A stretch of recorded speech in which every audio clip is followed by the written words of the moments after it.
Parfait. Donc, bonsoir. On va donner le temps aux participants de se connecter, de se joindre à la séance. Ce sera pas bien long. Parfait. Donc, bonsoir officiellement. Bienvenue à tous et à toutes à cette séance d'information sur le plan d'urbanisme et de mobilité. Donc, le PUM, donc c'est un acronyme là, que vous devriez entendre à quelques reprises ce soir. Donc, tout d'abord, je me présente. Mon nom est Dominique Gagnon. Je suis conseillère en consultation publique au service des relations citoyennes et des communications à la Ville de Québec. Et c'est moi qui ai le plaisir d'animer la rencontre de ce soir. Donc, vous avez sans doute entendu parler depuis quelque temps que la Ville travaille sur la révision de son plan d'urbanisme. Mais ce soir, c'est vraiment la première fois qu'on fait une invitation au grand public pour vous présenter le grand chantier qui est le PUM. Donc, l'objectif de la séance d'information de ce soir, ben, c'est tout d'abord de présenter c'est quoi un PUM, pourquoi on fait un PUM, puis qu'est-ce que ça contient. Ensuite, on vient présenter la grande démarche et les activités de consultation publique, de participation publique qui sont à venir. Puis ça va être aussi l'occasion finalement de répondre à vos questions et commentaires sur ce qui s'en vient. Donc, la séance de ce soir, elle est enregistrée. Elle va être publiée sur la page web du projet. Donc, ça va vous permettre de la réécouter à nouveau ou permettre à ceux et celles qui ne pouvaient pas se joindre ce soir là, de l'écouter ultérieurement. Donc, avant de débuter, j'aimerais souligner la présence de nos élus responsables du projet que je vous présente à l'instant, puis leur laisser la parole là, pour un mot de bienvenue. Donc, tout d'abord, nous avons Mme Mélissa Coulombe-Leduc, responsable de l'urbanisme, et Mme, Bonsoir. et Mme Marie-Pierre Boucher, responsable de l'aménagement du territoire. Donc, à vous la Bonsoir. parole, mesdames. Veux-tu commencer, Marie-Pierre, puis après ça, je vais enchaîner? Je vais enlever mon son. En fait, remettre mon son. Merci beaucoup. Bonsoir. Merci d'être présent à cette première rencontre, en fait, cette séance d'information sur le plan d'urbanisme et de mobilité. Pour nous, c'est vraiment comme un coup de lancement, là, finalement, pour venir à votre rencontre, à la rencontre des citoyens, comme on parlait la semaine dernière quand on a rencontré les conseils de quartier. Le plan d'urbanisme, c'est un peu la façon qu'on visualise la ville plus tard. Actuellement, quand on se promène dans les différents quartiers en consultation publique, on a beaucoup de gens qui nous disent: ouais, mais vous, la ville, qu'est-ce que vous attendez pour notre quartier? Comment vous voyez notre milieu de vie? Ben, c'est un peu ce qu'on veut venir travailler avec vous, qu'on veut venir entendre les citoyens pour pouvoir faire la suite, donc construire le plan d'urbanisme. Mélissa? Oui, merci. Puis ben, donc, à ce compte-là, ce soir, on met vraiment la table. On va vous présenter des thématiques, même des questions sur lesquelles on va vouloir vous entendre éventuellement dans le cadre d'autres rencontres. Vous allez voir, là, ça va vous être présenté. On va faire la tournée des arrondissements. Il va aussi avoir, je m'excuse pour mon enfant derrière. On va aussi avoir des rencontres thématiques. Donc, vraiment, ce soir, l'objectif, c'est de mettre la table. Donc, n'hésitez pas à poser vos questions pour bien comprendre. Vous allez peut-être trouver que c'est à haut niveau, mais c'est quand même nécessaire pour la suite des choses. Donc, merci beaucoup de votre présence. Parfait. Donc, merci beaucoup, mesdames. Les joies du virtuel.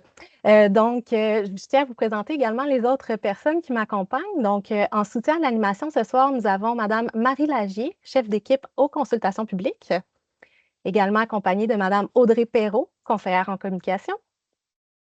Donc, bonsoir, mesdames.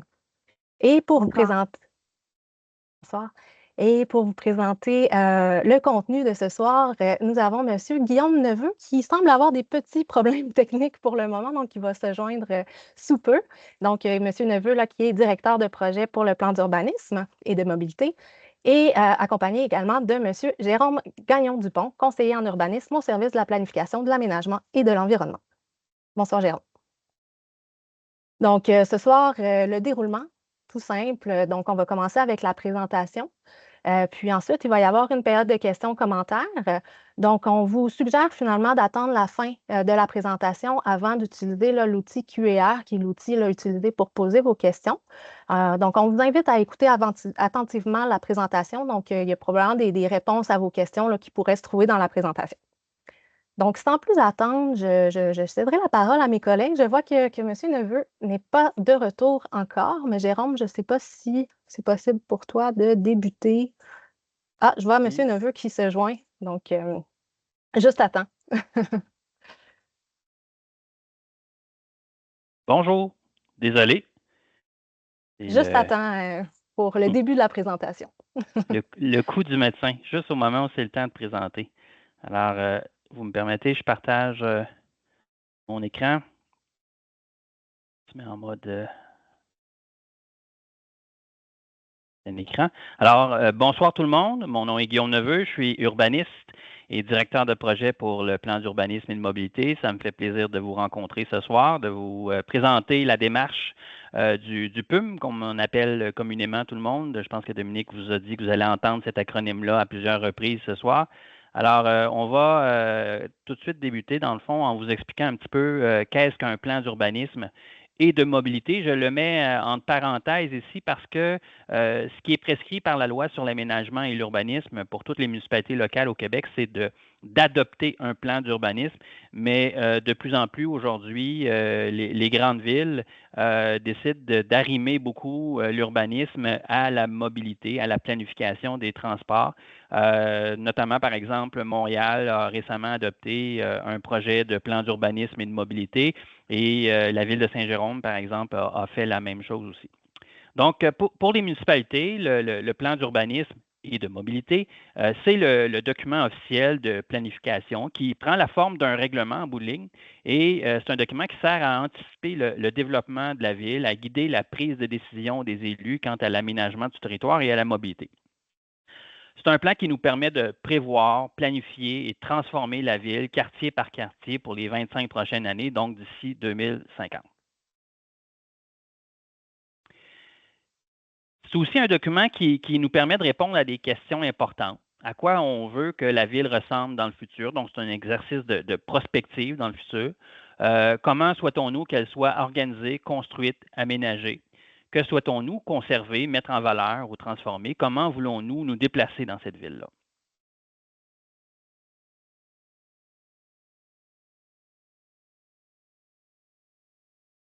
Et vous aussi, bien sûr, comme citoyen.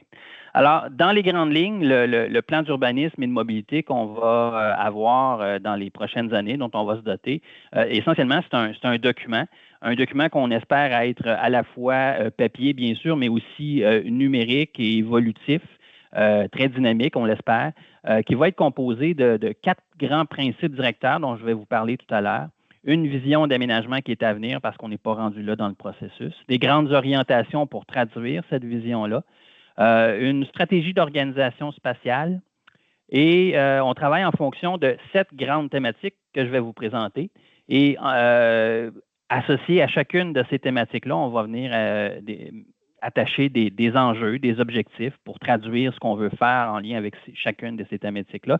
Et par la suite, pour encadrer la refonte réglementaire, donc la refonte des règlements de zonage, de lotissement et de construction, qu'on va vouloir adopter dans les prochaines années, on se dote d'un document qu'on appelle communément le guide des milieux de vie, qui va être un document qui va se pencher un petit peu plus sur ce qui se passe dans chacun des milieux de vie, dans chacun des quartiers sur notre territoire. Alors, pourquoi on se dote d'un nouveau plan d'urbanisme et de mobilité? Il y a plusieurs raisons. D'abord, depuis 2020, l'agglomération de Québec, qui est constituée de la ville de Québec, mais aussi des villes de Saint-Augustin, de Desmaures et de l'Ancienne-Lorette, s'est dotée d'un schéma d'aménagement et de développement révisé. Et la loi prévoit que par concordance, on doit se conformer à ce schéma-là. Et donc, on a un certain délai là, à respecter pour dans le fond, pour se doter d'un plan d'urbanisme. C'est la même chose, dans le fond, pour la ville de l'Ancienne-Lorette et la ville de Saint-Augustin, qui, elles aussi, doivent avoir un plan d'urbanisme conforme au schéma d'aménagement et de développement de l'agglomération de Québec. Mais il y a aussi le fait qu'au cours des 15 dernières années, la Ville de Québec a, je ne veux pas dire mis de côté son plan d'urbanisme actuellement en vigueur, mais elle a constaté qu'elle avait besoin d'être plus à jour dans ses pratiques, dans ses planifications, et elle a adopté plusieurs stratégie, guide, vision politique en matière d'urbanisme et de mobilité qui ont besoin de prendre forme maintenant dans un nouveau document à grande portée stratégique qui va venir rassembler tout ce qu'on dit dans les documents qui sont adoptés à gauche et à droite là, par la Ville de Québec. On veut bien sûr se donner une vision qui est ambitieuse, cohérente, actualisée, puis appuyer la démarche sur les meilleures pratiques, les pratiques qu'on voit ici au Québec, mais qu'on voit aussi ailleurs au Canada, en Amérique du Nord et même en Europe. Et en bout de ligne aussi, ce qu'on souhaiterait beaucoup, c'est que pour les citoyens, puis pour nous aussi, là, à la Ville de Québec, on voudrait que le nouveau PUM apporte de la prévisibilité quant au développement de la ville, qu'on puisse comprendre où on s'en va de façon claire, puis qu'on n'ait pas à se référer à un document qui est trop complexe non plus. Alors, ce qui est important de comprendre, c'est que le plan directeur d'aménagement et de développement que la Ville de Québec a présentement, c'est le plan d'urbanisme qui est présentement en vigueur. Puis le document sur lequel on travaille, ça va être le nouveau plan d'urbanisme qui va venir remplacer ce PDAD-là. Ce PDAD-là, il a été adopté en 2005 sous l'égide de M. Lallier, à peu près à la même année où Mme Boucher est venue justement remplacer M. Lallier comme maire de Québec. Donc, c'est tout vous dire, hein, il y a beaucoup d'eau qui a coulé sous les ponts depuis ce temps-là et la ville s'est beaucoup transformée. À titre d'exemple, c'est la façon dont on faisait du recyclage, alors qu'aujourd'hui, on est passé à toute autre chose. Le salaire minimum était à 7,45, il a donc presque doublé depuis ce temps-là. Et c'est l'année aussi où, aux États-Unis, en Nouvelle-Orléans, on a assisté à l'ouragan Katrina, qui a été, je dirais, le premier grand événement climatique là, qui a permis à l'Amérique du Nord de prendre conscience dans le fond, de l'importance des changements climatiques et comment ces changements-là allaient s'accélérer au cours des prochaines années. Et on est en plein dedans aujourd'hui. Mais la ville comme telle, le territoire de la Ville de Québec, s'est beaucoup transformé. Et je dirais une belle transformation. De façon générale, ces transformations-là ont pour but d'améliorer la qualité de vie. Ça apporte son certain lot de problèmes, on en convient, et c'est pour ça qu'on se dote d'un nouveau plan d'urbanisme et de mobilité. Mais je pense que de façon générale, on peut dire qu'on va vers du positif de façon générale. Donc, en 2005, on se souviendra qu'on avait une rivière Saint-Charles complètement bétonnée avec des problèmes de pollution. Et l'administration de M. Lallier a mis de l'avant un grand projet de revitalisation des rives de la rivière Saint-Charles. Aujourd'hui, c'est une grande fierté pour tous les citoyens de la Ville de Québec. C'est un grand plaisir aussi de côtoyer ce milieu-là tout à fait extraordinaire à partir du lac Saint-Charles jusqu'à l'embouchure du fleuve. C'est vraiment un milieu qui est devenu tout à fait extraordinaire. On a aussi assisté à une réouverture de la Ville de Québec sur le fleuve Saint-Laurent, une fenêtre qu'elle avait perdue au cours des années et qu'elle a retrouvée avec le projet mené par la Commission de la capitale nationale du Québec, mais aussi avec la Ville de Québec, le projet de la promenade Samuel de Champlain qui en est maintenant rendu à sa phase 4 en planification. La Ville a elle-même aussi, en matière de développement immobilier, piloté des projets quand même assez intéressants, notamment le projet de la Pointe-aux-Lièvres, où on a développé, dans le fond, l'écoquartier de la Pointe-aux-Lièvres, aménagé un grand parc, une passerelle qui permet de relier ce secteur-là au quartier Limoilou, l'aménagement d'un pavillon d'accueil. Alors, c'est un secteur qui a connu toutes sortes de transformations. La transformation n'est pas encore complétée, mais on est quand même vraiment en présence d'un milieu là, qui est grandement amélioré. Et puis, on a vu aussi le prolongement du boulevard Robert Bourassa dans le secteur Le Bourgneuf est venu accueillir un tout nouveau quartier de développement résidentiel avec à peu près 12 à 15 000 nouveaux habitants, 7 à 8 000 nouvelles habitations dans ce secteur-là. Le développement n'est pas encore terminé. C'était au cœur de la Ville de Québec et c'est devenu aujourd'hui un milieu quand même assez intéressant, quoique imparfait, mais quand même assez intéressant. Alors, l'approche qu'on veut mettre de l'avant, vous aurez compris, on veut axer le plan d'urbanisme et de mobilité sur la transformation de la ville.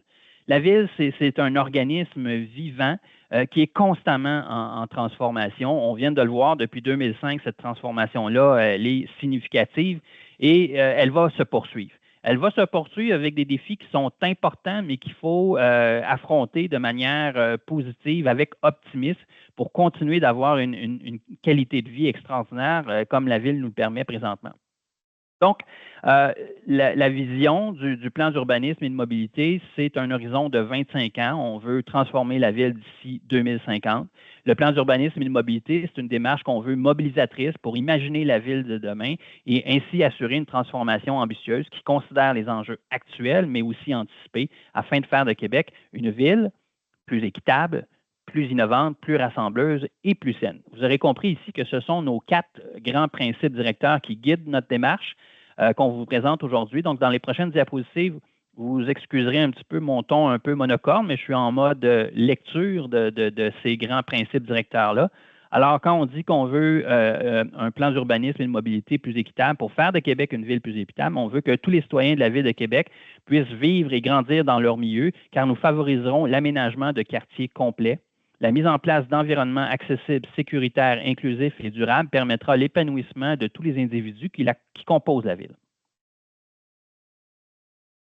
Une ville plus innovante. Par une planification évolutive et proactive, nous ferons de Québec une ville innovante et adaptée à un futur continuellement changeant. Nous planifierons une transition des aménagements urbains et des milieux de vie dans le respect de l'identité des différents quartiers, des personnes qui les habitent, des ressources disponibles et de la biodiversité qui les compose. Une ville plus rassembleuse, nous demeurerons cohérents dans nos choix d'aménagement et d'intervention dans le but de respecter les engagements et les ententes pris auprès des citoyens et des partenaires. Nous ferons la promotion d'une ville engagée à l'atteinte d'un projet commun, à l'écoute de ses citoyens et prévisible dans ses choix et ses attentes. Et enfin, une ville plus saine, nous ferons en sorte que la population, les milieux de vie, les organisations et les institutions évoluent dans un contexte de santé globale où la biodiversité, les écosystèmes naturels et le développement économique trouvent un équilibre pour faire de Québec une ville attractive, prospère, bienveillante et saine. Donc, l'état d'avancement de notre démarche, dans les prochaines diapositives, je vais vous présenter la grande démarche globale, mais depuis plus d'1 an maintenant, on a quand même réalisé un certain nombre de choses. Il y a eu des grandes annonces publiques qui ont été faites. À l'été 2023, donc le 11 juillet 2023, on a tout de suite commencé une démarche auprès des jeunes parce qu'on considère que cette clientèle cible-là, elle est très, très, très importante pour nous.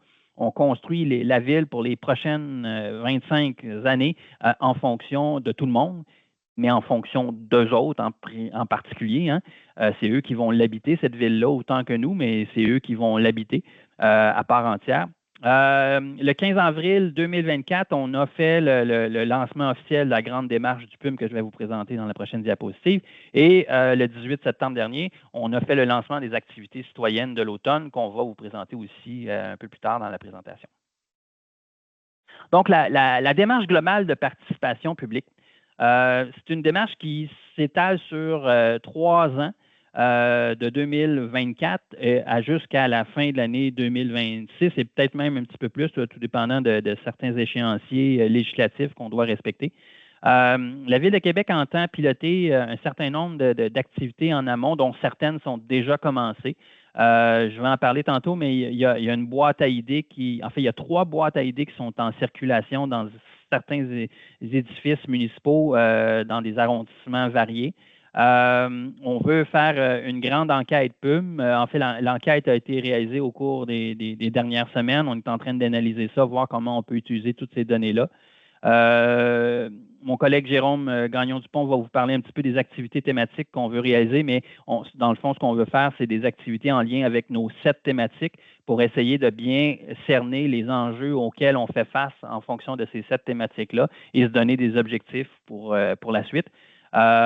J'ai dit que la clientèle jeunesse est importante. On développe une série d'activités et d'outils de consultation qui vont s'adresser spécifiquement à cette clientèle-là aussi. Et le programme jeunesse va s'étaler jusqu'à l'année prochaine aussi. L'année prochaine, on devrait aussi avoir un événement qu'on appelle le Sommet PUM qui va réunir plusieurs acteurs du milieu. C'est l'événement au cours duquel on va présenter, dans le fond, le résultat, les enjeux qu'on va avoir identifiés suite aux activités thématiques et on va essayer de se donner ensemble une grande vision d'aménagement et 3 ou 4 grandes orientations d'aménagement et de mobilité pour venir traduire cette vision-là. Il y aura par la suite une consultation, un questionnaire en ligne pour voir comment les citoyens réagissent à cette vision, ces orientations et ces objectifs-là. Et on pourra poursuivre ensuite le travail. L'idée, c'est d'adopter le plan d'urbanisme et de mobilité en 2 temps. On a des délais à respecter prescrits par le gouvernement du Québec, notamment pour se concorder au schéma d'aménagement et de développement. Donc, dans un premier temps, on va adopter un plan d'urbanisme et de mobilité qui se veut le plus conforme possible aux prescriptions de la loi, mais aussi au contenu qu'on retrouve dans le schéma d'aménagement et de développement de l'agglomération de Québec. La loi prévoit qu'on doit faire des consultations publiques en lien avec cette première version du PUM-là. Mais par la suite, comme je l'ai mentionné, on veut ajouter au PUM un document qu'on appelle le guide des milieux de vie. Et c'est là qu'on va venir de façon plus spécifique spatialiser les grands enjeux sur lesquels on travaille en fonction des 7 thématiques que je vais vous présenter aujourd'hui. L'idée, c'est de voir qu'est-ce qui se passe dans les quartiers, comment ces objectifs-là peuvent se traduire quartier par quartier. Et cette démarche-là, plus précise, plus fine sur le territoire, va se diviser en 3 étapes distinctes. On va d'abord, au printemps 2025, commencer à aller poser ce qu'on appelle un diagnostic territorial. On va essayer de comprendre qu'est-ce qui se passe sur le territoire dans chacun des arrondissements, dans chacun des quartiers. Par la suite, l'idée, c'est de voir avec les citoyens un peu plus tard, encore là au printemps 2026, c'est de voir quelles sont les intentions, les préoccupations des citoyens quant à la nature de la transformation qu'ils veulent voir dans leur quartier. Et à la toute fin du processus, c'est d'aller illustrer, montrer aux citoyens quelle pourrait être cette transformation-là en fonction de leur intention. Mais il y a des choix aussi, il y aura des choix à faire. On ne peut pas tout gagner ou tout perdre.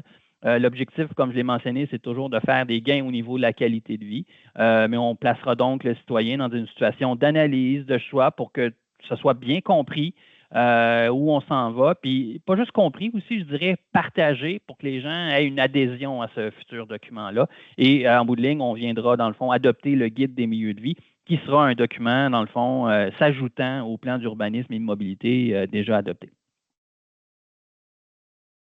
Mais pour l'instant, on n'en est que aux activités en amont.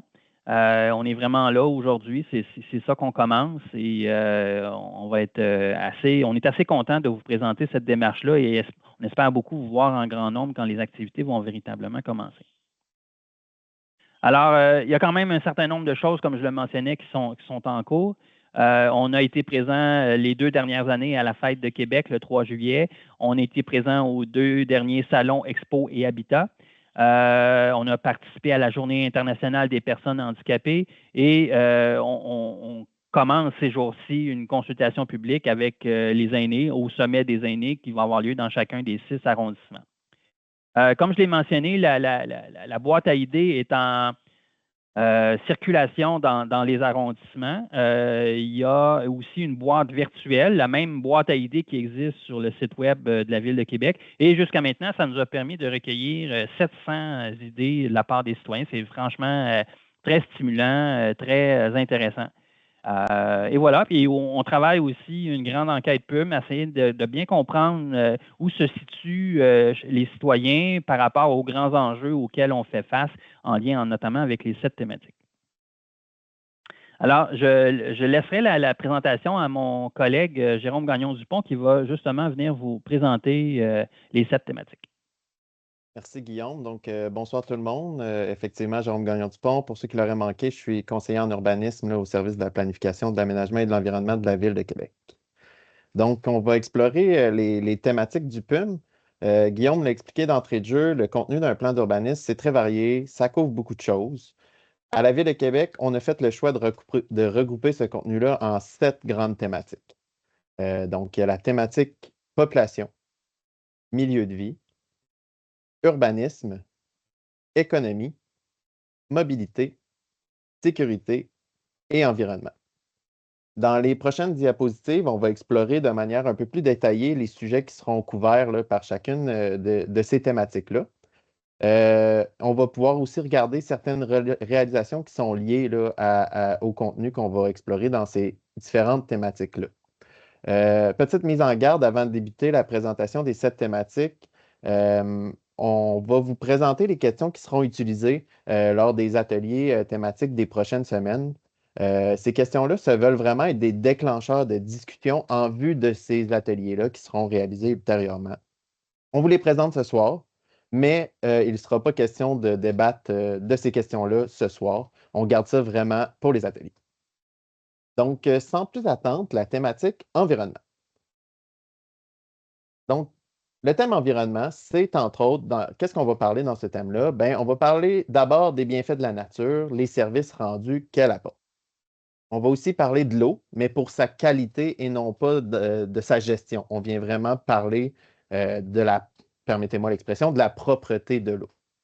On va venir parler aussi dans cette thématique-là de la place de l'arbre, de la présence des végétaux, des animaux, de la diversité aussi des végétaux et des animaux. Et on va parler de l'infiltration de l'eau. On le sait, la ville, c'est un milieu très imperméable là, avec beaucoup de surface minérale. Quelques réalisations qui ont déjà été faites par la ville, bien, il y a eu plusieurs engagements pour lier différentes actions d'intégration, de protection, de restauration, de mise à valeur. On pense entre autres à la stratégie là, en faveur de la biodiversité qui est en cours. Il y a aussi un projet de candidature, là, région de biosphère de l'UNESCO, qui est très cher à la ville et au service là, présentement. Il y a le projet de plan régional de milieux humides et hydriques qui vise la protection là, des milieux humides et hydriques. Depuis une dizaine d'années, on a notre vision de l'arbre aussi, dont on est très fiers. Et on a le plan là, Rêvons nos rivières aussi, qui a déjà été présenté. La question qui sera utilisée pour les ateliers thématiques, en fait, là, en lien avec cette thématique-là, est la suivante. Est-ce que les milieux naturels et la biodiversité se dégradent?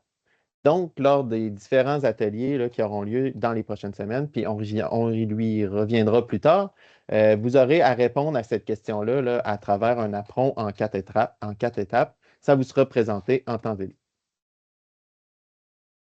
Thématique population maintenant. Donc, le thème population, c'est entre autres les besoins de la population, des besoins qui sont de plus en plus variés, qui sont croissants, qui sont changeants. C'est l'idée de se loger, de vivre et se déplacer dans tous les milieux de vie.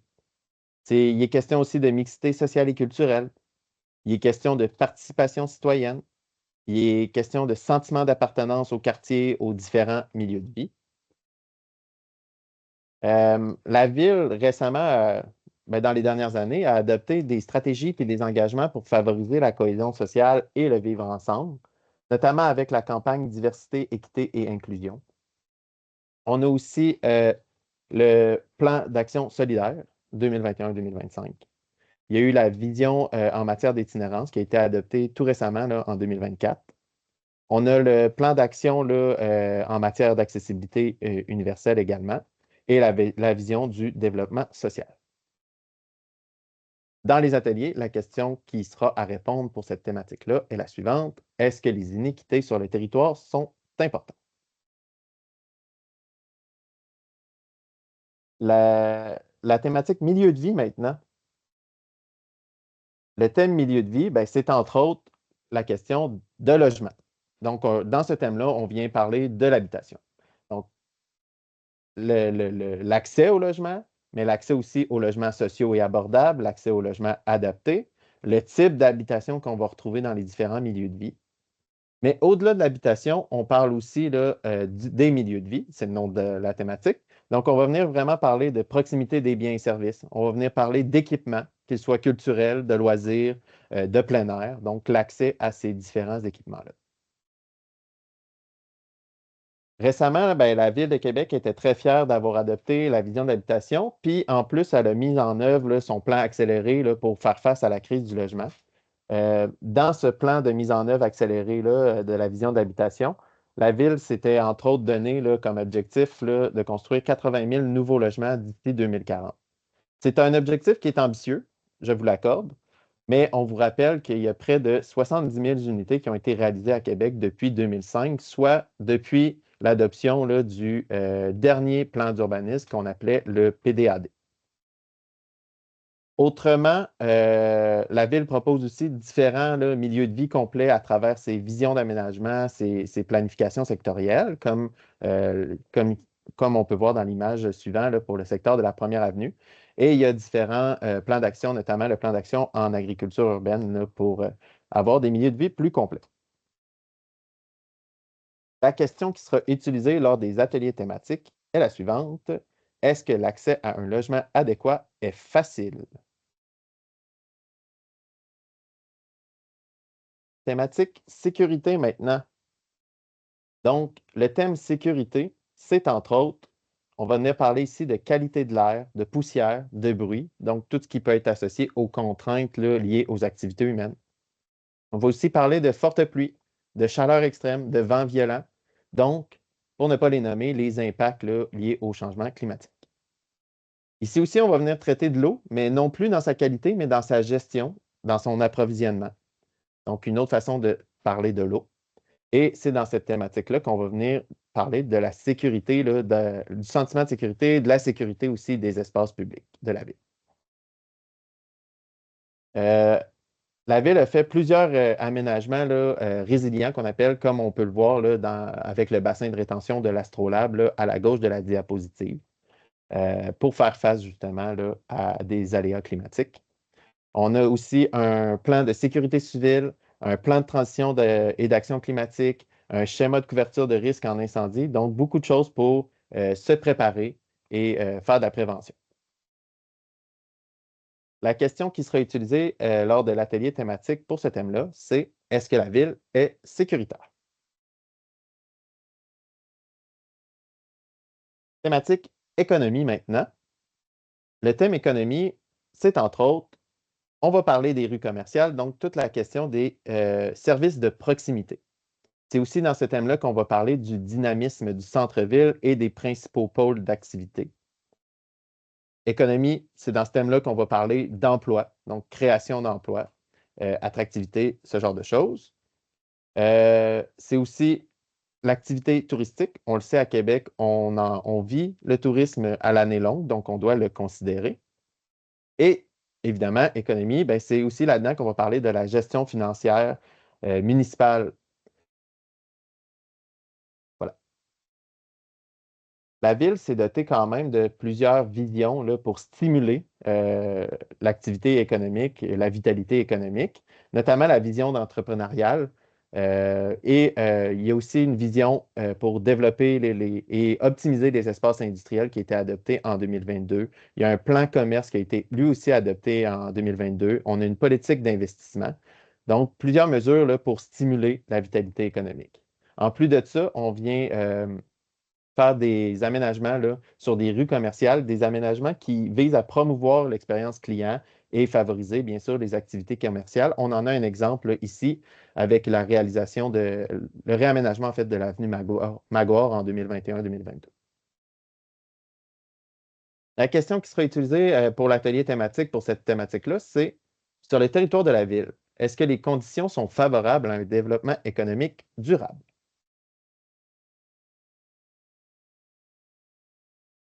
Thématique mobilité maintenant. Le thème mobilité, c'est entre autres transport en commun, mobilité active, donc déplacement à vélo ou à pied. C'est aussi la question des déplacements automobiles. Donc, tout ça nous amène à réfléchir au partage de la rue et bien sûr, le tout de manière à maximiser la sécurité et le confort de tous les usagers. En matière de mobilité, on ne peut pas passer à côté du projet du tramway, qui est toujours un projet qui tient à cœur à la Ville de Québec. La Ville s'est aussi dotée d'une vision de mobilité active en 2023 qui promouvoit l'aménagement de liens cyclables à travers le territoire de la Ville. On en a un exemple avec le réaménagement du boulevard Hochelaga qui était une opportunité d'intégrer un corridor cyclable sécuritaire. Par cette vision-là aussi, on a pu promouvoir la mise en place de corridors Vélocité avec l'exemple de celui qui a été réalisé sur le chemin Sainte-Foy. La Ville a aussi une stratégie de sécurité routière en plus d'avoir adopté une approche là, pour maximiser là, la réalisation de rues conviviales. Pour le thème mobilité, la question qui sera utilisée, c'est est-ce que l'offre d'options pour se déplacer est adéquate? Finalement, la dernière thématique, la thématique urbanisme. Donc là, on va venir vraiment parler un peu plus de la mécanique et de la façon d'intégrer tout ce qu'on a discuté en amont dans notre plan d'urbanisme. Donc, le thème urbanisme, c'est entre autres la bonne forme au bon endroit. Donc, on va venir parler de cadre bâti et où appliquer la bonne forme. On va venir encadrer un petit peu les pratiques immobilières, donner un peu des balises pour les pratiques immobilières, faire des recommandations. On va parler de la capacité d'accueil des milieux de vie. On va parler évidemment de développement urbain, mais c'est aussi dans cette thématique-là qu'on va aborder là, le thème du patrimoine bâti et les paysages d'intérêt. On en a parlé là, en début de rencontre. En 2019, l'agglomération de Québec, dans ce cas-ci, avait adopté un schéma d'aménagement et de développement révisé. Mais on a aussi plusieurs là, outils de planification sectorielle là, pour des territoires stratégiques là, qui ont été mis en place récemment. On pense entre autres au PPU là, pour le pôle urbain Wilfrid Hamel ou aux différentes visions là, qui sont en cours, notamment la vision de la Canardière. On a aussi une vision du patrimoine qui est très chère à la Ville de Québec. Et il y a eu plusieurs exemples d'aménagement, mais l'exemple qu'on vous a représenté ici, c'est l'écoquartier d'Estimauville, qui est un bel exemple de milieu de vie complet. La question qui sera utilisée pour l'atelier thématique pour le thème urbanisme, c'est est-ce qu'il est possible de bien densifier la ville? Donc, ce soir, on débute une nouvelle phase de consultation qu'on appelle un peu les consultations sur les enjeux thématiques. Et c'est à travers cette phase de consultation-là que vous pourrez répondre aux différentes questions que je vous ai présentées là, dans les dernières minutes. Donc, ce soir, c'est vraiment la séance d'information pour comprendre un peu mieux c'est quoi un plan d'urbanisme, qu'est-ce qui s'en vient, qu'est-ce que ça va traiter aussi, ce plan d'urbanisme-là. Et c'est vraiment à partir du 28 octobre jusqu'au 28 novembre, il y aura une séance qui est prévue dans chacun des arrondissements de la Ville de Québec pour maximiser la participation de tout le monde. Évidemment, ce n'est pas parce qu'on réside à Beauport qu'on est obligé d'aller à la séance de Beauport. On peut aller à la séance qui nous convient le mieux, là. C'est ouvert à tout le monde, puis on veut vraiment, c'est ça, maximiser là, l'opportunité à tous de pouvoir s'exprimer dans ces différentes séances de consultation-là. Sachez que la formule qui sera proposée pour tous ces ateliers-là sera la même là, d'un arrondissement à l'autre. En plus d'avoir ces activités-là, là, plus ateliers traditionnels, il y a des sorties thématiques pour voir un peu comment ça se spatialise, comment on les vit, ces enjeux d'aménagement et de mobilité-là qui sont liés à nos thématiques. La première visite terrain qui est prévue, c'est la visite de la rue commerciale Racine, qui prévoit aussi un tour à vélo là, dans le quartier, dans les rues avoisinantes. Cette sortie-là aura lieu le 19 octobre prochain en après-midi. Il y a une deuxième sortie thématique qui est prévue dès le lendemain, qui est en fait une marche urbaine dans l'écoquartier d'Estimauville. Bien sûr, là, c'est une marche avec des arrêts à des points précis là, où il y aura un animateur pour commenter différentes interventions et aménagements réalisés par la Ville. La dernière sortie thématique, c'est une semaine plus tard, donc le 26 octobre, à 9h30, c'est le long de la promenade, une promenade le long de la rivière Saint-Charles, pardon. Il y aura des arrêts là, pour discuter des milieux naturels, mais aussi des aménagements résilients qui ont été faits le long de cette rivière-là. Finalement, s'il y a des personnes qui ne peuvent pas se présenter aux différents ateliers thématiques ou qui ont tellement hâte de pouvoir s'exprimer sur les questions qui ont été présentées, mais sachez que dès demain, il y aura une version en ligne de l'atelier d'échange qu'on a prévu là, lors du mois de octobre-novembre, donc dans cette phase de consultation-là. L'atelier d'échange en ligne sera ouvert dès demain et n'importe qui peut y accéder. Donc, un citoyen qui ne pourrait se présenter aux différentes séances en arrondissement pourra y répondre très aisément. Parallèlement à ça, la Ville a aussi rencontré de manière spécifique les administrateurs des conseils des quartiers et certains partenaires plus stratégiques pour leur faire part de la démarche et leur faire faire cette activité-là aussi qui est prévue à tous. Donc, voilà qui met fin à cette rencontre-là. Je ne sais pas si Guillaume, tu voulais faire un petit mot de la fin ou... À part dire aux gens que vous êtes les bienvenus aux 6 séances thématiques et autres activités si vous êtes impliqués dans un organisme partenaire. Je pense qu'on a fait pas mal le tour de la question. C'est une démarche qu'on veut la plus mobilisatrice possible. L'idée, c'est d'aller à la source des informations. C'est vous qui connaissez le mieux vos quartiers, vos milieux de vie, qui est en mesure de bien nous les faire comprendre. Évidemment, nous, on a un regard de professionnel sur cette ville-là, mais on est aussi des citoyens, on expérimente, on vit la ville comme vous aussi, mais on a besoin de s'imbiber de ce que vous avez à nous donner comme information. Alors, vous êtes les bienvenus et on espère tous vous voir en grand nombre à partir du 28 octobre et jusqu'au 28 novembre. Parfait. Donc, merci beaucoup, messieurs, pour la présentation. Donc, on serait rendu à la période de questions. Les questions, on vous invite à les formuler là, en lien avec la démarche ou en lien avec les activités de participation publique là, qui vous ont été présentées.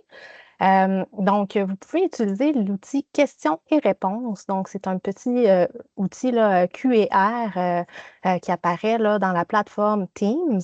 Moi, je la vois en haut de mon écran. Il pourrait que ça soit ailleurs là, selon l'ordinateur ou la tablette que vous utilisez. Vous pouvez rédiger votre question. Elle sera lue là, par une de mes collègues à l'oral et répondue par nos présentateurs.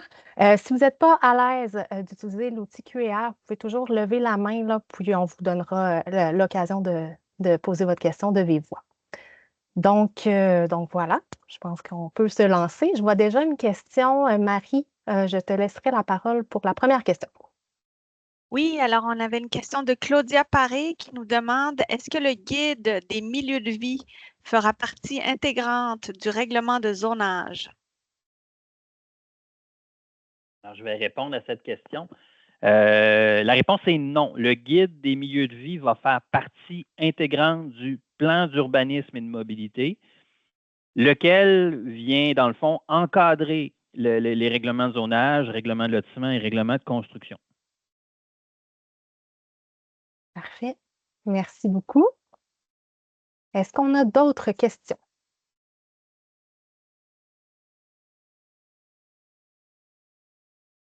Alors, je ne vois pas d'autres questions dans le QR. Est-ce qu'il y a des gens qui souhaiteraient poser une question à l'oral? À ce moment-là, vous pouvez utiliser le bouton « Lever la main ». Alors, on a une question. OK, on a une personne qui lève la main. Parfait. Donc, Monsieur Michel Masse, je vais vous nommer présentateur le temps de votre question. Et puis, vous allez pouvoir ouvrir votre micro à ce moment-là.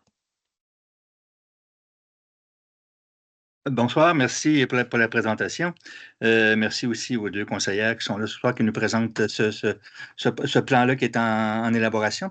Je voulais savoir, est-ce que la boîte à outils virtuelle est toujours en activité ou si elle est fermée? Et qu'advient-il de toutes les propositions et suggestions qui ont été faites dans cette boîte à idées-là? Alors, la boîte à idées est encore active. Les boîtes à idées sont encore actives jusqu'à la fin du mois de novembre, je crois. L'idée, c'est de les faire circuler le plus possible pour couvrir l'ensemble du territoire.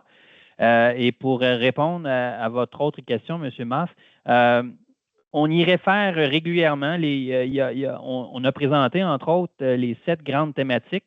Ce qu'on n'a peut-être pas mentionné, c'est qu'on a des équipes de professionnels pour chacune de ces 7 thématiques-là qui regroupent presque 80 personnes. Et puis, on se réunit à plusieurs reprises. On en est déjà à 2 grandes rencontres. Puis, on va voir ce qu'il y a dans ces boîtes à idées-là. On y réfère. Nous, on travaille, on ne vous cachera pas qu'on travaille sur de l'analyse, on essaie de poser des diagnostics en fonction de chacune des 7 thématiques, mais on veut faire le test de la réalité aussi. Puis le meilleur test de cette réalité-là, c'est ce qu'on peut retrouver dans les boîtes à idées. Donc, nous, comme équipe projet, souvent, on sort les contenus des boîtes à idées, on les montre aux professionnels pour être sûr qu'ils sont bien arrimés avec ce qui est dit par la population, les gens dans les arrondissements, dans chacun des arrondissements. Et on trouve ça fortement grand utile. C'est beaucoup de données enrichissantes pour nous. Merci beaucoup. J'avais un commentaire peut-être par rapport à la présentation. Est-ce que je peux le faire ou… Allez-y. Ben, c'est juste par rapport quand on présentait tantôt les milieux de vie ou l'économie, un document qui n'a peut-être pas été présenté comme étant un élément de référence, mais qui peut avoir un impact sur la qualité de vie, c'est la vision de la ville concernant l'événementiel. Ça peut avoir dans certains quartiers de la ville un impact important sur la qualité de vie. Je pense que ce serait quelque chose qui serait aussi à prendre en considération dans les documents là, quand on regarde le plan d'urbanisme au grand complet. Là. Ça peut peut-être mettre à regarder soit dans le milieu de vie ou dans l'économie, dépendamment là, de l'endroit où ce serait le plus approprié. Commentaire que j'avais à faire. Merci. Je vois des têtes qui se hochent. Merci beaucoup pour votre commentaire. Donc, Marie, est-ce qu'on a d'autres personnes qui souhaitent prendre la parole? Alors oui, on a Myriam Nickner-Hudon, donc je vais vous permettre d'intervenir comme présentatrice. Et puis ensuite, on a des questions écrites aussi. Donc, Myriam, vous pouvez ouvrir votre micro. Excellent. Bonsoir à vous tous. D'abord, merci beaucoup là, de faire ces présentations-là en amont. Pour nous, ça nous donne des idées de comment s'impliquer sur nos thématiques chouchou. Moi, j'interviens en tant que citoyenne qui étudie à la maîtrise en action climatique à l'Université Laval et c'est souvent l'enjeu de la création de milieux de vie où c'est possible d'avoir un mode de vie sobre en émissions de carbone. On est incapable à la Ville de Québec de refaire des quartiers comme le Vieux Limoilou, qui ont été créés il y a 100 ans avec des commerces disponibles au rez-de-chaussée, des logements aux hauteurs, un service de transport en commun adéquat. Le plus grand échec de la Ville de Québec, c'est le développement autour de Robert Bourassa, de son prolongement. Je m'inquiète profondément d'avoir la capacité à coordonner politiquement le financement pour financer des autres éléments qui sont nécessaires pour créer des milieux de vie de qualité et durable au niveau du ministère du Transport, au niveau du MAMACH, au niveau du fédéral. C'est profondément la grande inquiétude parce que je trouve qu'il y a des progrès merveilleux que tout le monde a fait au niveau de la ville pour les nouvelles propositions, mais des milieux comme Robert Bourassa sont comme irrémédiables en termes de… On a perdu le contrôle de ce secteur-là, puis on ne peut pas débâtir, malheureusement. C'est vraiment mon commentaire. Là. Si on a prévu, justement, si on est pour redévelopper des quartiers, des milieux de vie, qu'on enlève la place de la voiture pour favoriser des espaces communs, les politiques vont devoir commencer à mettre une pression sur un malus sur la possession d'automobiles pour justement qu'on favorise le transport en commun, mais on doit avoir les infrastructures pour faciliter par défaut le changement, le transfert modal pour créer des milieux de vie complets. Puis on manque un petit peu notre shot aussi au niveau de Place Fleur de Lys parce qu'on laisse ajouter des rues, 2 voies pour la circulation. On peut plus se permettre d'aménager des endroits comme ça si on veut atteindre la carboneutralité. Parfait. Donc, mais merci beaucoup pour votre commentaire, Mme Nickner-Hudon. Donc, je me retourne vers Guillaume. Est-ce que tu voulais rebondir sur le commentaire de Mme Hudon? On entend bien vos préoccupations, cela dit, là, puis c'est des choses qui vont être discutées durant les ateliers d'échange notamment, mais je laisse quand même l'opportunité aux professionnels, aux élus, là, s'ils veulent répondre. Oui, bien, moi, je dirais simplement, Mme Hudon, je ne pourrais pas répondre à votre question ce soir parce que vous venez d'adresser, dans le fond, toute la complexité des enjeux auxquels on fait face en se dotant d'un nouveau plan d'urbanisme et de mobilité. On a énormément d'enjeux en lien avec les 7 thématiques, des enjeux qui s'entrecroisent. On doit, après ça, transposer ça sur l'opérationnalisation de la ville, à la fois sur le plan des finances, mais aussi sur le plan des opérations, de la gestion de la ville. C'est extrêmement complexe. Mais l'objectif du plan d'urbanisme et de mobilité, c'est justement de réussir à faire la meilleure conciliation de tous ces enjeux-là. Et je vous invite à participer aux ateliers thématiques pour pouvoir peut-être adresser vos préoccupations plus spécifiques, comme vous l'avez très bien fait là, dans les dernières minutes. Je ne sais Ça pas serait si important Mme de Boucher ou Mme continuer. Coulombe-Le-Sucre, vous voulez rajouter quelque chose? Oui. On doit changer de paradigme.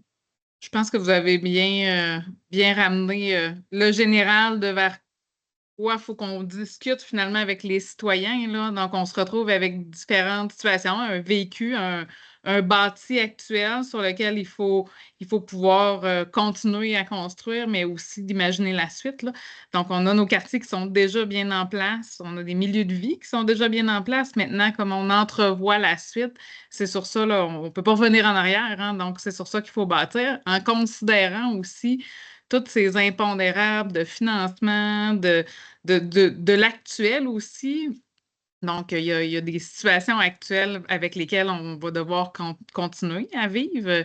Euh, Actuellement, on a des quartiers qu'on ne peut pas enlever, on ne peut pas demander aux gens non plus de ne plus avoir de voiture quand il n'y a pas d'option. Donc, il faut s'assurer de répondre aux besoins de tous, mais de réfléchir à notre ville pour la suite.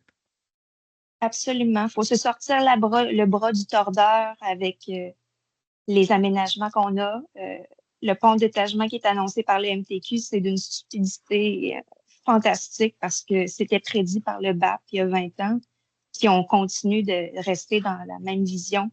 Il faut vraiment là, qu'on passe en mode la priorité à l'environnement et au transport en commun. Ensuite, le reste est conditionnel, est ajustable. Je vous invite vraiment à faire preuve d'audace. On n'a plus le temps de niaiser, on n'a pas l'argent pour continuer à rester avec des modes de vie qui sont axés sur le bungalow puis 2 chambres par ménage. Merci beaucoup à vous tous. Merci beaucoup pour votre intervention. Parfait, donc je me retourne vers Marie. Est-ce qu'on a d'autres questions? Oui, alors on a des questions écrites. On a une autre question de Claudia Paré qui nous dit, donc ce n'est pas en lien avec la participation publique, mais comme il n'y a pas beaucoup de questions, donc elle se lance, elle voudrait savoir si la Ville a l'intention d'adopter une réglementation de type Form-Based Code. Donc, c'est quand même en lien avec le plan d'urbanisme. Et puis, peut-être pour les gens qui ne sont pas initiés à l'urbanisme, peut-être, Guillaume, expliquer qu'est-ce que c'est le Form-Based Code. Oui. Alors, le Form-Based Code, c'est une nouvelle pratique d'urbanisme, de réglementation d'urbanisme qui a pris son essor aux États-Unis dans les 20 dernières années. L'urbanisme fonctionnel qu'on pratique majoritairement ici au Québec est un urbanisme où on est porté d'abord et avant tout sur la gestion des usages qu'on a sur notre territoire en fonction du découpage qu'on fait de notre territoire en différentes zones, d'où le mot zonage. Alors que cette nouvelle pratique-là de Form-Based Code, c'est plus une approche où on vient gérer la forme urbaine souhaitée en portant peut-être un petit peu moins d'attention aux usages qui sont exercés dans cette forme-là. Donc, si je peux employer d'autres termes, c'est plus la forme qui va dicter l'usage plutôt que l'usage qui va dicter la forme. Et maintenant, donc, pour répondre à la question de Mme Paré, c'est une piste qu'on est en train d'explorer. Je ne peux pas aujourd'hui vous dire nous allons formellement faire du Form-Based Code, mais on explore ça. Il y a du bon là-dedans, mais il n'y a pas juste du bon. Il y a des enjeux aussi d'adaptation, entre autres, à notre contexte législatif. La loi sur l'aménagement et l'urbanisme du Québec prévoit qu'on doit quand même faire un certain nombre de choses. Mais on est en train d'explorer ça, puis on pense peut-être arriver avec certaines pistes de solutions intéressantes en lien avec le Form-Based Code. Parfait, merci beaucoup pour les précisions. Donc, est-ce qu'on a une autre question, Marie? Oui, tout à fait. Donc, je continue. Donc, une autre question de, on avait une question qui a été répondue par écrit, mais je vais quand même vous dire, là, donc, il y a des rencontres avec les partenaires cette semaine, donc elles n'ont pas encore eu lieu. Donc, c'est quelqu'un de l'Engrenage Saint-Roch, là, donc on pourra vérifier là, si vous êtes invité. Ensuite, on a une question de Sylvain Côté qui nous demande là, dans la présentation, l'expression quartier complet a été utilisée. Qu'est-ce qu'on entend par cette expression, quartier complet? Guillaume, je te laisse aller. C'est l'utopie même de l'urbanisme, hein, de penser qu'on vit dans un milieu de vie complet. On utilise ce terme-là parce que dans tous les quartiers, dans tous les milieux de vie, il y a des choses qui manquent. Il n'existe pas un milieu de vie qui est parfait. Même qu'on peut bien chérir notre propre milieu de vie, mais il n'y a jamais en soi un milieu de vie qui est parfait. Donc, il y a toujours un petit quelque chose à travailler. Mais j'aurais tendance à vous dire que la posture dans laquelle on se place, nous, comme professionnels, c'est qu'un milieu de vie qui est complet, c'est un milieu de vie qui répond aux attentes que les enfants rêvent pour leur futur. C'est la posture qu'on essaye d'adopter le plus possible pour l'instant. Donc, d'essayer de trouver le meilleur équilibre dans les types d'habitation, dans les modes de déplacement, dans la place qu'on laisse à la nature, à la biodiversité, dans l'animation, l'appropriation que les gens se font de leurs espaces publics. Tout ça, pour nous, ça contribue à faire des milieux de vie complets. C'est un objectif qu'on se donne pour les 25 prochaines années. Mais en même temps, il n'y a pas un milieu de vie qui est pareil non plus. Chaque milieu a ses caractéristiques propres et ses défis auxquels on doit faire face. Parfait, Je merci vais me permettre beaucoup. juste de compléter, Guillaume, si tu me permets. Un milieu de vie complet, c'est un milieu de vie où on peut penser à avoir sa famille, vieillir, puis être d'un grand âge dans le même quartier, puis sentir qu'on a notre lieu d'appartenance, qu'on a accès à des commerces, qu'on a accès à une école, une garderie, tout ce qu'on a besoin dans notre milieu de vie est à proximité, puis on peut y vivre, y grandir, y vieillir. C'est de façon générale, c'est un peu d'une vision citoyenne, là. Si vous pensez dans votre quartier que vous allez pouvoir envoyer vos enfants à la garderie, à l'école, bon, aller les reconduire à la garderie, on s'entend, mais les envoyer à l'école, puis qu'on ait accès à tout ce milieu de vie où on peut s'épanouir, ben c'est un milieu de vie qui est complet.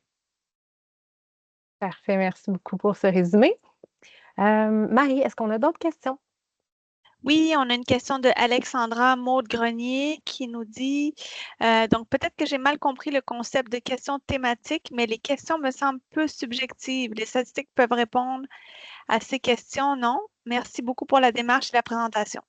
Donc, en fait, c'est plus un commentaire par rapport aux questions thématiques, là. Est-ce qu'on peut peut-être apporter des précisions? Bien, certainement.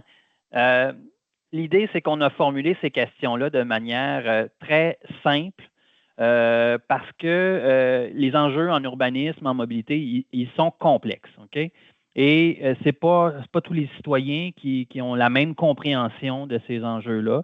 Alors, on voulait, dans le fond, avoir une approche la plus simple possible, la plus droite au but.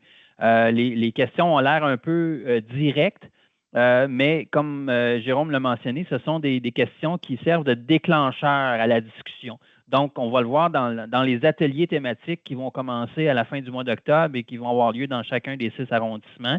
Il y a des tables avec chaque table a un animateur en lien avec une thématique. On adresse cette question-là, on adresse d'autres questions un petit peu plus spécifiques aussi. Et c'est la question qui sert de déclencheur au dialogue entre les citoyens qui seront assis alentour de cette table-là. Tous les citoyens ne sont pas des citoyens experts. Comprendre la ville, c'est quelque chose qui est en soi complexe, surtout si on ne suit pas nécessairement l'actualité tous les jours. Alors, il faut prendre le temps de s'asseoir, de poser des questions simples, de donner des explications simples et d'écouter le plus possible pour comprendre où se situent les citoyens par rapport à cette thématique-là et les enjeux auxquels on fait face. Parfait, merci beaucoup, Guillaume. Et merci pour votre commentaire. Marie, est-ce qu'on a d'autres questions? Oui, on a une autre question de Étienne Morissette qui demande est-ce que la Ville compte réaliser une vague de PPU ou de révision de PPU une fois que le PUM sera lancé pour refléter les nouvelles orientations?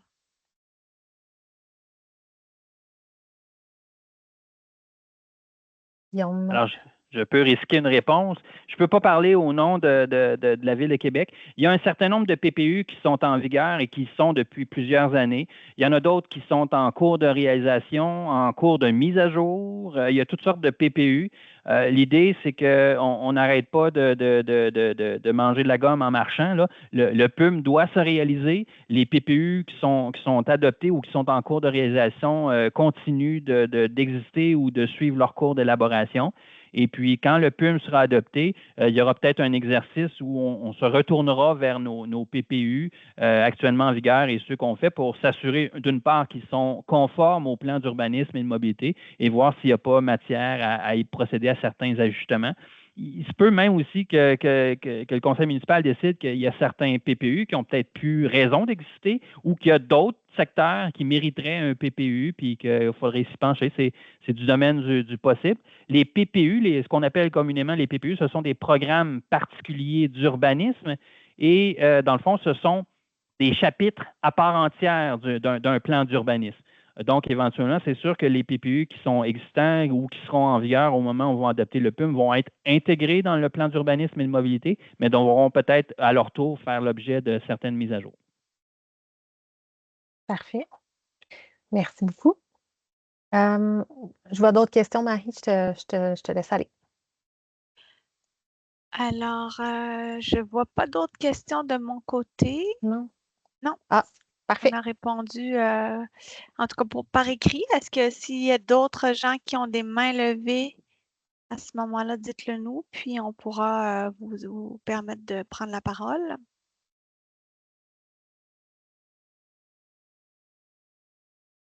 Ça semble. Ah, on a peut-être une nouvelle question qui vient de rentrer. Un instant. Alors, on a une autre question de Myriam Nickner-Hudon qui nous dit OK, je sais que c'est tard, mais aurait-on pu penser à utiliser des technologies de réalité virtuelle pour permettre aux gens d'expérimenter des cadres de vie urbains au Québec, mais aussi en Europe et ailleurs? Question d'apprécier des milieux plus denses avec réduction de la surface carrossable, se promener à Copenhague, à Toulouse, par exemple. Donc, je me retourne vers Guillaume encore une fois. Bon, là, on a un enjeu de temps et de budget. On doit aller réaliser quand même les choses rondement, mais il va venir un temps où on espère trouver des façons, je ne sais pas si on va aller vers la réalité virtuelle, mais on espère trouver des façons innovantes pour illustrer la transformation de la ville. C'est-à-dire que je répète un petit peu ce qu'on veut faire avec le guide des milieux de vie. Dans un premier temps, on veut aller à la rencontre des citoyens pour poser un diagnostic sur leur territoire, sur le territoire des quartiers, sur le territoire des milieux de vie. On va revenir dans un deuxième temps pour essayer de choisir avec eux quelle est l'intention de transformation. Et j'entends par là, puis ça peut encore changer, mais est-ce qu'on se place dans une situation de maintien qui n'est pas nécessairement un statu quo, mais une évolution plus tranquille? Est-ce qu'on est dans une situation d'évolution, mais plus accélérée, ou on est dans une situation d'intensification, densification, de transformation radicale? Il peut y avoir toutes sortes de transformations possibles. C'est de voir avec le citoyen, avec les citoyens de ces quartiers-là, de ces milieux de vie-là, quelle pourrait être cette transformation-là, expliquer les enjeux si on décide d'aller dans un pas ou dans un autre sens, et peut-être que pour par la suite illustrer quelle pourrait être la nature de cette transformation-là souhaitée, on pourrait éventuellement utiliser des moyens technologiques. Je ne sais pas si on va aller vers la réalité virtuelle, mais on aimerait quand même pouvoir illustrer le plus efficacement possible à quoi pourrait ressembler cette transformation des milieux de vie. Parfait. On note des belles suggestions, par contre, de la part des participants. Donc, merci beaucoup de votre intérêt. Est-ce qu'on a d'autres questions, Marie? Oui, on a une autre question de Sylvain Côté, qui nous demande qu'est-ce que la Ville retiendra en termes d'aménagement suite aux imperfections constatées dans le prolongement de Robert Bourassa? Donc là, c'est sûr que c'est une question presque philosophique. Je ne sais pas si quelqu'un veut se risquer. Non, je crois pas que ce soit la tribune pour répondre à cette question-là. Parfait, merci beaucoup. Est-ce qu'on a d'autres questions, Marie? On n'a pas d'autres questions écrites, mais on a une main levée. Encore une fois, c'était Myriam Nickner-Hudon qui voulait prendre la parole. S'il n'y a pas d'autres mains levées, je vais vous donner l'autorisation d'ouvrir votre micro, Myriam. Oui, vous pouvez parler. Yes, excellent. En fait, j'avais déjà proposé justement là, d'utiliser des outils technologiques. Il doit y avoir des budgets au niveau du fédéral, au niveau du provincial pour tout ce qui est les TI, en intelligence artificielle, mais justement avec ces volets-là, il doit y avoir des budgets à quelque part pour financer des interventions de ce type-là pour, moi j'appelle ça combler le trou d'imagination. Les gens, s'ils n'ont pas voyagé, ils n'ont pas vécu des environnements, ils savent pas de quoi ça a l'air, puis l'avantage de certains milieux. Par exemple, Robert Bourassa, c'est immensément bruyant, c'en est assourdissant. Mais si on avait aménagé un autre endroit, on aurait pu avoir un milieu de vie beaucoup moins bruyant, par exemple, moins chaud.